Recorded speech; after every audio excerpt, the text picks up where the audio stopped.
As a leader, you can have every technical skill in the world, but if you're lacking emotional intelligence, you will struggle with your team. While that may seem a little harsh, don't worry. There are ways to improve your emotional intelligence to be a successful leader. Hi, I'm Debbie Delmaheron, CEO and lead coach at Insight Solutions. Let's walk through what emotional intelligence is and how you can implement it.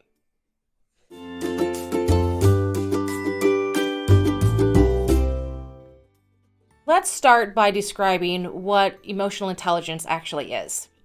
Emotional intelligence, which can be referred to as EQ, is defined by the dictionary as the ability to understand and control your own feelings and to understand the feelings of others and react to them in a suitable way. This can be done in 5 ways. First, emotional self-awareness, which is knowing what one is feeling at any given time and understanding the impact those moods can have on others. 2, self-regulation, by controlling or redirecting one's emotions and anticipating consequences before acting on impulse.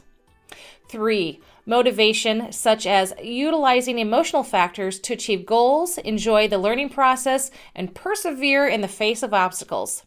4, empathy, which is sensing the emotions of others. And then finally 5, social skills, which is managing of relationships, inspiring others, and cultivating desired responses from them.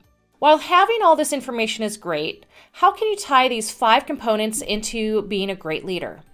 Well, as a leader, you set the tone for your organization. The way that you interact with and react to your employees affects their perception, their confidence, and their performance. Let's discuss emotional self-awareness and self-regulation for a moment. It's important that you understand yourself first.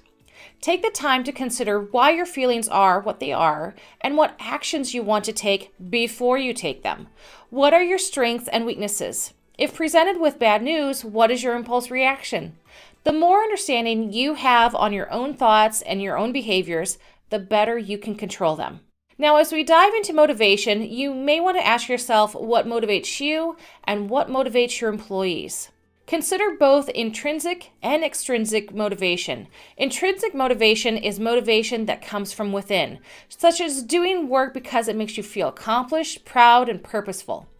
On the other hand, extrinsic motivation is all about what you can receive from your work. This includes awards, bonuses, and public recognition. If you can understand what motivates your employees to make them feel valued, you can create situations where their performance will thrive. Now let's focus on empathy and social skills. In leadership, you're going to face situations with your employees that are less than ideal for the business. Employees will have great days, but then they will also have bad days, just like you. The key to handling these bad days is having empathy for your employees and being able to pick up on their emotions before they negatively affect the business. Overall, this means understanding how to read the room. For example, does a chipper employee seem down today? Does a talkative employee seem quiet? Does a typically stoic employee seem excited? This empathy will lead to highly valued, trusting relationships with your employees. Also consider your social abilities. Do you know how to properly handle conflict between employees or how to praise your employees when they've done excellent work? A leader with proper social skills creates an example for employees to model in their own behavior. To be an effective leader, you must have a solid understanding of how your emotions and actions affect those around you. The better you relate to others, the more successful you will be. If you like our video, give it a thumbs up. To get more helpful tips delivered right to you, don't forget to click the subscribe button.